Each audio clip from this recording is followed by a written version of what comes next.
ए इथं काय करायला कामाला काय तुझा बाय येणार आहे काय वरन? अहो ना मानक तेच ती भरती आली नाही का जवळ, मग तेच जरा ह्यावेळी जरा जास्त प्रॅक्टिस करायला चालू आहे. काय भरती? अरे वागा 4 वर्ष झालं तू भरती करतोय. अरे तुझ्या मागणं अख्खं गाव भरती झालं तरी तू अजून इथंच आहेस. अहो नाही मालक, मी ह्यावेळी 100% भरती होईल.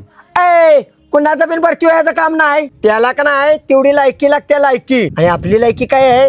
दुसऱ्याच्या वावरात काम करायची, जसा आपला बा करत होता. आता असली कारणं द्यायची नाहीत. उद्यापासून 4 दिवशी कामाला यायचं. अहो पण मालक ए मालक बिलक काय नाही. उद्यापासून यायचं म्हणजे यायचं, नसेल तर तुझ्या बाचं कर्ज द्यायचं.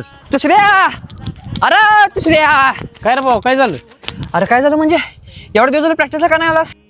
हो मालक तुला परत काय बोलत काय? अरे त्यांच्या बोलण्याकडे लक्ष देऊ नकोस रे बाबा. बरं ते सगळं सोड, चल प्रॅक्टिसला जाऊया. ए तू जा रे बाबा इथनं. अरे काय चुकीचं बोलल्यात ती, बरोबरच बोलल्यात ना. भरती व्हायला बाबा लायकी लागते, ती माझ्यात लायकी नाही. आणि तसं असतं ना मी आधीच भरती झालो असतो, मला एवढा वेळ लागला नसता. ए बाबा बिल करायचं मला पिडू नको, जा इथनं. आता जन्म चाकरी करण्यासाठी जा आणि मी तीच करणार आयुष्यभर. अरे भावा भरती व्हायला लायकी लागत नाही तर मनगटात बळ लागते, बळ. आणि ते आपल्या प्रत्येक गरीबाच्या पोराच्या रक्तात का नाही जन्मतात असते.